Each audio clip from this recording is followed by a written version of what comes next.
大家好，欢迎收听我的中文 podcast《臭豆腐不臭》，我是温蒂。大家最近过得如何？最近台湾这里很热，闷闷的，常常觉得如果可以下个雨就好了。这是我第一次录 podcast，所以我很紧张。虽然说是第一次录音，但其实这一集我已经录了好几次，希望这次可以达到满意的结果。那严格来说，其实这已经不是第一次啦，因为我是 podcast 的新手，所以希望能用心做好每一集。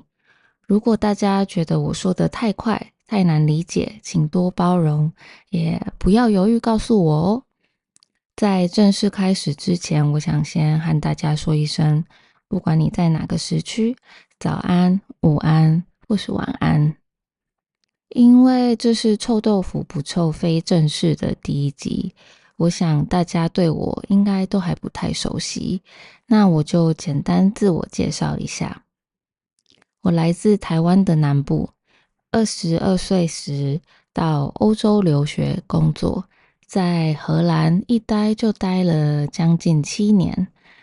几个月前，由于个人的原因，我回到了台湾。7年呢，真的很长吧？其实我自己也没有想到会在国外待这么久。在荷兰的时候，我主要从事行销工作，负责社群媒体和品牌企划。回到台湾后，我决定先休息一下，同时也开始探索不同的工作方向。这个 podcast 就是我目前的一个小专案。我不是专业的中文老师，那为什么会想做一个给中文学习者的 podcast 呢？主要是因为我自己很喜欢学习语言，除了中文之外，我也会说英文和韩文。在荷兰工作的时候，我学了一点点荷兰文，虽然现在还是不太会说。另外，我也正在准备年底的日文检定，非常努力的在学习日文。在学语言的过程中，我发现用有趣、生活化的方式学习最有效。以前学英文和韩文的时候，我常常看影集、电影或者听 podcast 来练习。现在学日文也是一样。听日文 podcast 是我练听力的最佳方式。一集节目不长，却能学到很多实用的单字和片语，还能听到母语者的用法。这样的学习方式不但有趣，也让我觉得很有效率，更可以让我完全融入到语言的氛围中，沉浸在母语者的日常生活和交流方式。所以，当我最近在听日文 podcast 的时候，我想，既然我从 podcast 中学到这么多，为什么不试试看再做一个中文的 podcast，帮助学中文的人呢？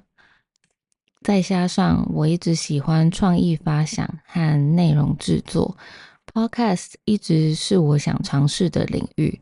于是，臭豆腐不臭这个 podcast 就这样诞生啦！耶！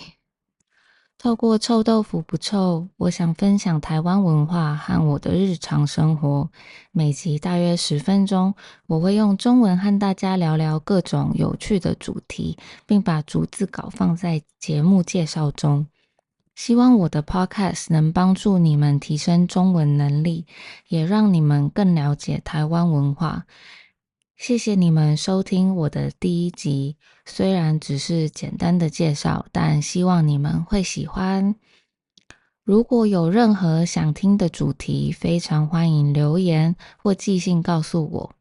那今天就先到这里啦，我是温蒂，谢谢收听臭豆腐不臭，祝你们有个美好的一天，拜拜。